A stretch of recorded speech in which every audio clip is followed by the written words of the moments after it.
Good morning. My name is Michelle Waters, and I'm a member of the Pastoral Care team here at Mount St. Francis Center. We welcome you all today to the Remembering Service for Sister JoAnn Lohrman. Welcome to those here in Clare Chapel, to those watching on our closed circuit television system, and to Sister JoAnn's family and friends who are joining us via live stream. Today we honor and remember Sister JoAnn. And so we begin with song.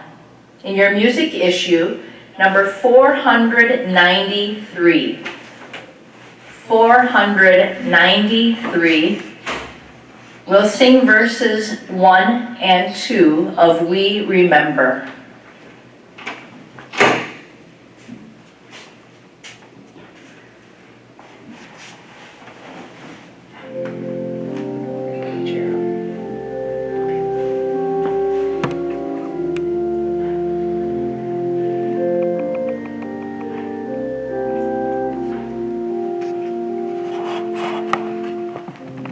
Remember how you loved us to your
There are many things that delighted Sister JoAnn.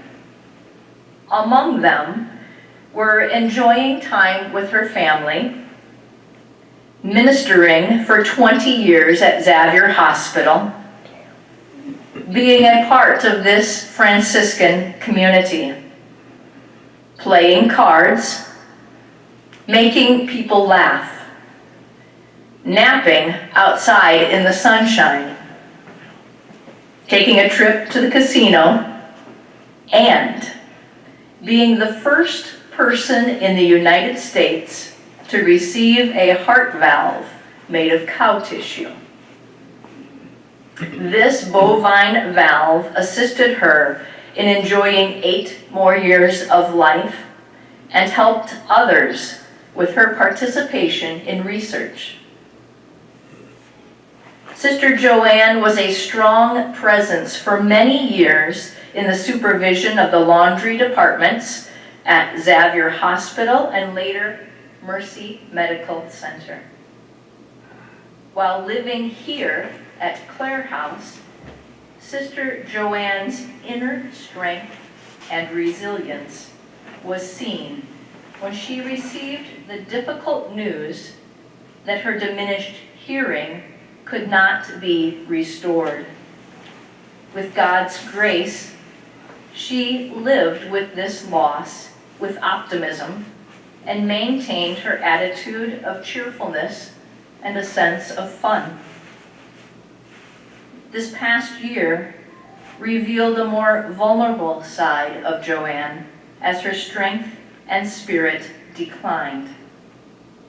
Today, we are here to remember it all, who JoAnn was and who she continues to be in our hearts.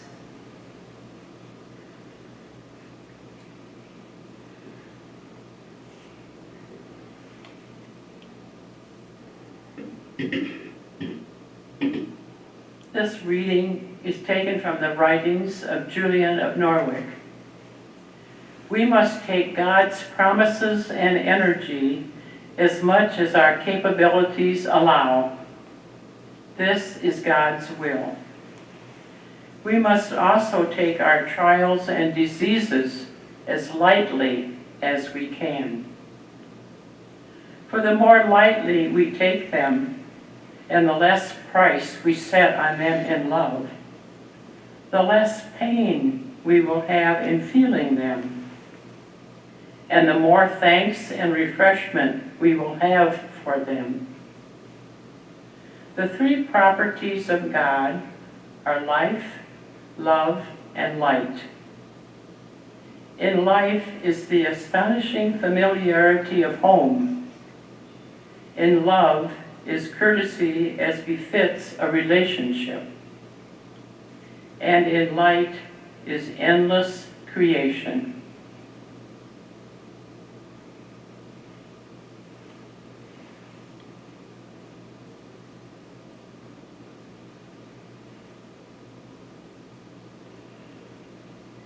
Now is our time to share memories of Sister JoAnn. Please raise your hand and a microphone will be brought to you. Please stand if you're comfortable and state your name before sharing your memory or reading a memory that was given to you.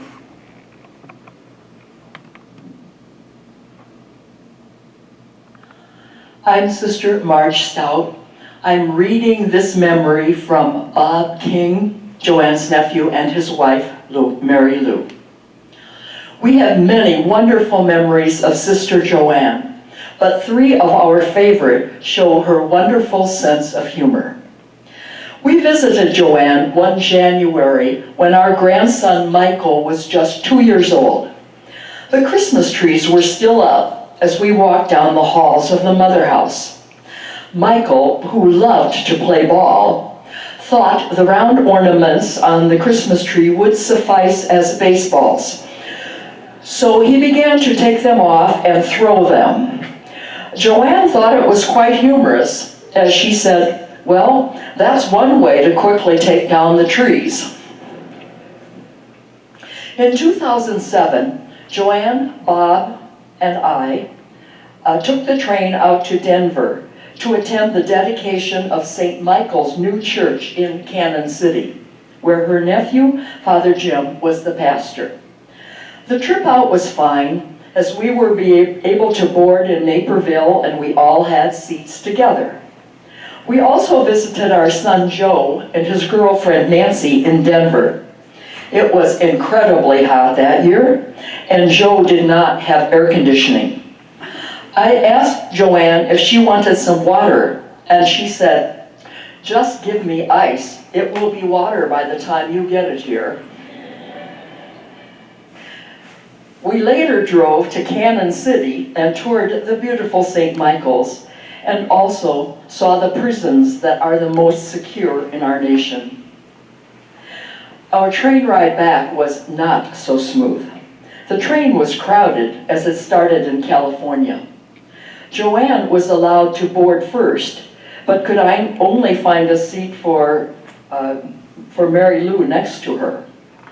Bob was 2 rows in front of us. As the lights were turned off and we neared the Colorado-Nebraska border, a man in front of us stabbed the man sitting next to Bob. The man shouted that he had been stabbed and ran to the back of the train. Everyone thought he was having a bad dream, but no, it was real. The train stopped. The sheriff boarded with guns drawn. After 2 hours, they left with the accused prisoner, and JoAnn turned to me and said, "I didn't know you were taking me on the mystery train tour." Needless to say, the next time we went to Colorado for Father Jim's 40th anniversary, we took the plane. While visiting our son Joe in an air-conditioned house, we all went out to his deck. JoAnn was sitting in a chair when Joe came up to her and slipped an old vintage-style football helmet on her head. She loved it. Her laugh and smile was one we will always remember. JoAnn was the youngest of Bob and Jim's mother's siblings. She was loving and funny. We will cherish the many memories we have of her. We know God is holding her in the palm of his hand as she reunites with her parents and brothers and sisters and watches over all of us.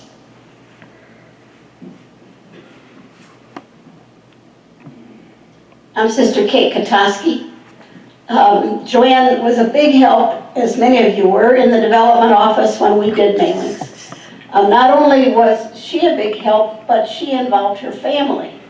She was most willing, when she moved over to Stone Ridge with Mel and Bernie, if I was willing to drive over practically a carload of materials, they would process them over there, and then I'd pick them up. And she was always a delight, always willing to help, and a great inspiration.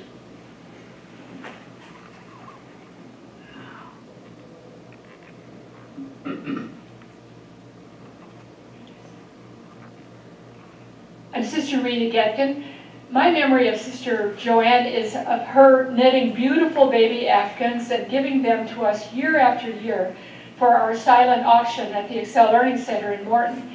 People valued those Afghans. They were gorgeous. She made them the blue ones, the pink ones, the green ones, the yellow ones, the multicolored ones. And she did it with great graciousness. She had them ready every time I was up from Mississippi.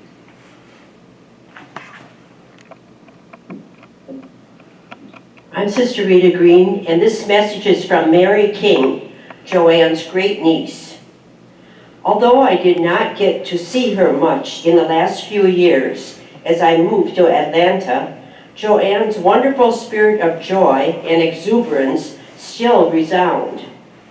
I am comforted by all the visits my parents and sister's family had with JoAnn in the last decade, and the happy tales of restaurant meals and JoAnn's winning hands at the slot machines. Her gentle presence will be missed. Godspeed, JoAnn. Caroline Birdie, I lived with JoAnn at Xavier, and she was a delightful person. One time at Christmas time, she invited me down to the laundry to see their Christmas tree. And so when I walked in, the Christmas tree was hanging from the ceiling. And JoAnn just seemed to like that so much. I guess there was no room in the laundry, to put a Christmas tree, but I remember how heartily she laughed at that tree hanging from the ceiling.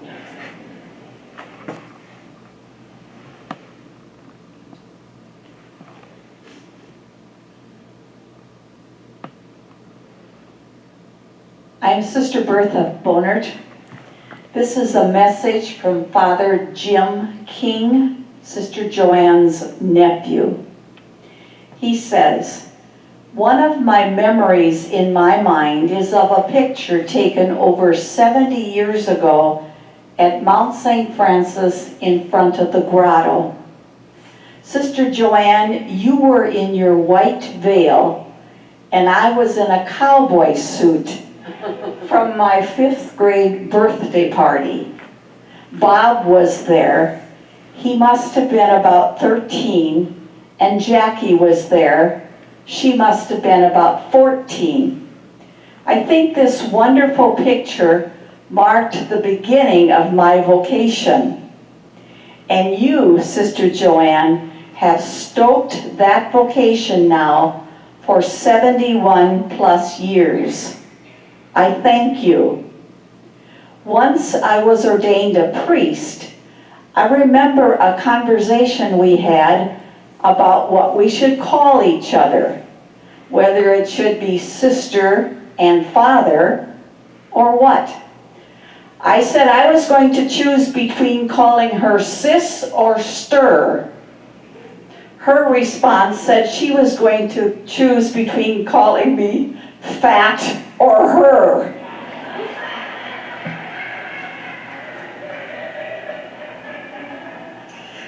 In the end, we just decided to call each other by our first names. When I was preparing for JoAnn's 90th birthday last September, I was doing a little bit of research, and JoAnn said that she probably did about 9,200 pounds of wet laundry every day. She said the value of her service even made Shakespeare's writings. When JoAnn responded with a twinkle in her eye, "Out, out, damn spot."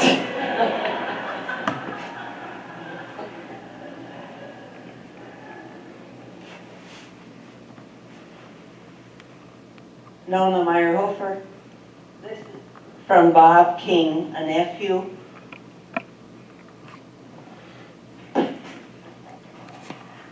My mother, Mary, was the oldest sister of Sister JoAnn. I remember my first 2 years at Lohr's, 55 to 56. JoAnn was in charge of the cleaning force in my dorm, and I would often drop by to visit her after my classes. I think my mother had something to do with her placement there to make sure that I towed the line. I remember taking her to her 60th high school class reunion in Owen. She was quite apprehensive about going to it, but I convinced her it would be a great time, and it was. She had not seen her classmates from Sacred Heart since 1928. I remember the great trip we took her on to Colorado, which my wife shared her memories. JoAnn enjoyed games of chance. During our trips to Dubuque, we would take her to the casino and play slots for a while, enjoy a buffet, and get her home before curfew. The following morning, we would have breakfast or lunch in the village inn. These were fun times, and we will miss her. This is a message from Sister Dorothy Adams. I met JoAnn in 1960 when we both worked at Xavier Hospital. Shortly after that, JoAnn asked me to go with her to St. Louis, Missouri, to visit her father, who was sick and dying. This was my first plane ride. I always credit JoAnn for helping me get over my fear of flying. About 19 years ago, when I moved to Mount St. Francis Center, JoAnn and I played cards together on many occasions. She was a pretty sharp card player. For these past 5 years, we were partners every Tuesday night for cards. When any of us were having a birthday, JoAnn insisted that we celebrate with pizza and wine that she supplied. We would play cards afterward, and it made the card playing all the more fun. This past Tuesday night, I stopped by JoAnn's room after I played cards, and I prayed for her. About an hour later, she played her final hand.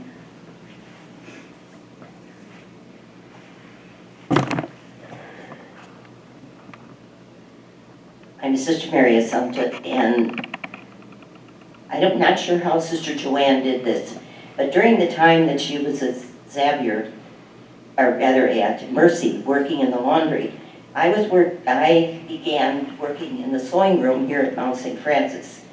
And a number of things that Mercy was not able to use because of either changing the size of the bed or other materials would come to Mount St. Francis. So we ended up benefiting from much at Mount St. Francis from the work that Sister did while she was at Xavier, or at Mercy. I'm Sister Camilla Heeman, and I lived many years with Sister JoAnn. We worked together at Xavier, and then we both moved over to Mercy together, where we worked together again. Maybe some of the things you wouldn't know about Sister JoAnn was sometime back, Xavier had bowling teams, and she was the captain of the bowling team for the laundry. And she was the best player. But I don't know how she did this, but one year she actually talked me into being the sub when somebody couldn't come. What I didn't know was that ended out to be every Friday night I was the sub because somebody couldn't come. Now JoAnn was the kind, I don't know what you know about bowling, but if you're a 250 or a 300, you're pretty good. She was always 250 something.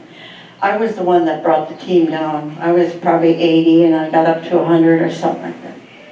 But anyway, we had some good times. It wasn't my favorite time to be out at 10 o'clock at night because I had to get up and work in the morning. But anyway, so that was one thing about her. She was a great person to live with. She loved, she was a great cook. And her big things were making fresh dilly bread. And when we'd come to our side of the house and smell that bread, it was just delicious. The other thing was a good dessert of Twinkies. You know how you buy the Twinkies? She would make them. And she was a very generous person. I think her staff, she couldn't say enough for them. They couldn't say enough for her. And I am here to attest that many times on a Sunday, on a long weekend at the hospital, a floor would call, they're running out of linens. Because you never knew how busy you were going to be. JoAnn would say, what do you need? She would go to the laundry by herself, throw in a huge load or two, and supply whatever they needed on the floors. She just couldn't do enough for the patient. I had one other thing I was going to say.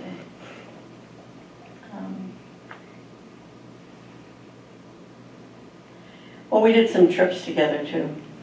But one of them was, her two sisters were never married. They were Army nurses. And when they were in Missouri at one time, we took a weekend down there and just had a great time. And also when I'd go to Stacyville, I had all these people that would go along. We'd leave Agatha Kaiser in Independence. We'd leave JoAnn in Owine. We'd leave Donalda in Waterloo. Helene we'd leave in Charles City. We had a great time. The one story about, it's really more about Agatha, but the first time I took her, she said, now my sister lives on the right-hand side of the road. Okay, we got there. When she gets out of the car, she says, now Camilla, when you come back, I will be on the left side of the road. Well, with the crowd I had in the car, we laughed from Independence to Owine. I'm Sister Sally Mitchell, and I'm reading this from her niece Kathleen Buck. How lucky were we to have someone so great and so grand, our Aunt JoAnn. She taught us lessons through example. Work hard, support others, love ample. With open arms, she greeted us to her wondrous home. Mount St. Francis is such a fabulous place to roam. She let us explore, her patience second to none. Playing ball, finding puzzles, we always had such fun. She shared laughter and found joy every day. Despite any troubles, she knew all would be okay. Warmly wrapped, her love a gift. How easily she gave our spirits a lift. Grateful for our great and grand Aunt JoAnn. Grateful God made her part of our plan. I'm Sister Tekla Kane. During the many years, it was 2 or 3 years, when JoAnn was going to Mayo to have that experimental animal valve put in. She had to go back and forth often because it was experimental and they were recording everything. So Morella was her companion, and I was glad to have both of them along. It was a fun trip many times. We'd have to go back about every 6 months just for checks. I'm Sister Julie Mutternach, and I too had the privilege of living with JoAnn and Xavier. And if there's one word that describes her, it's genuine. What you saw with JoAnn was true and blue, and she was always, always the same. There was no pretense.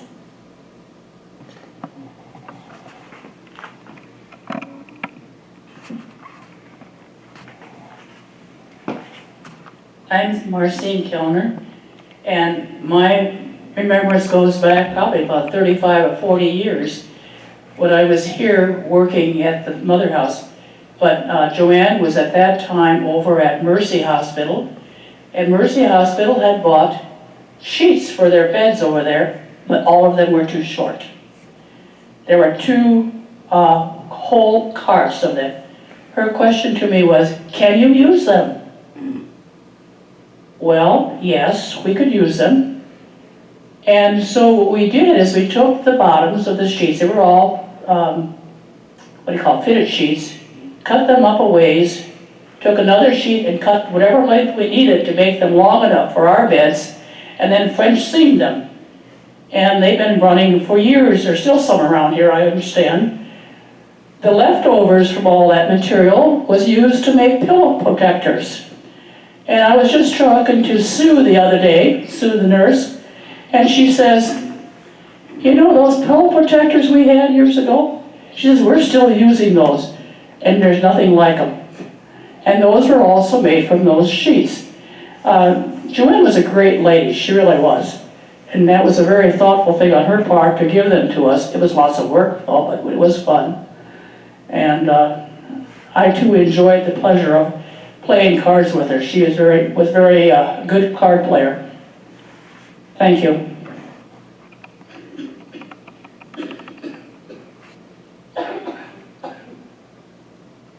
I'm Sister Susan Ivas, and I lived with JoAnn at Xavier also. The same year I took final vows. I lived with her right after I took final vows. And That was the time when some of the Franciscan sisters and the Dominican friars were having their little socials together and sitting out on the hills at night, partying.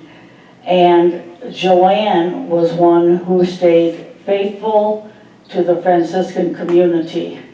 I remember the time we watched the shuttle land on the moon. And I think it was partly because of her presence, her prayerfulness, her faithfulness, that I was able to get through that time in my life. And I think she maintained that type of a person until the very end. And I think because I had that experience with her, that I too will try to persevere in like manner until the end.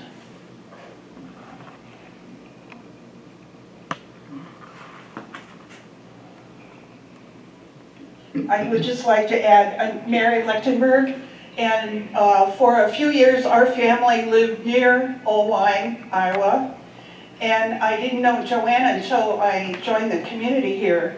But I think it's, I also went to Owine Sacred Heart for a few years, and I think it's interesting that both of us had some of our education, at least by the Sisters of Mercy, and we ended up here with the Franciscans, and I don't know her story, but what a gift it has been that she has joined our Franciscan community. So we're grateful to her for those years.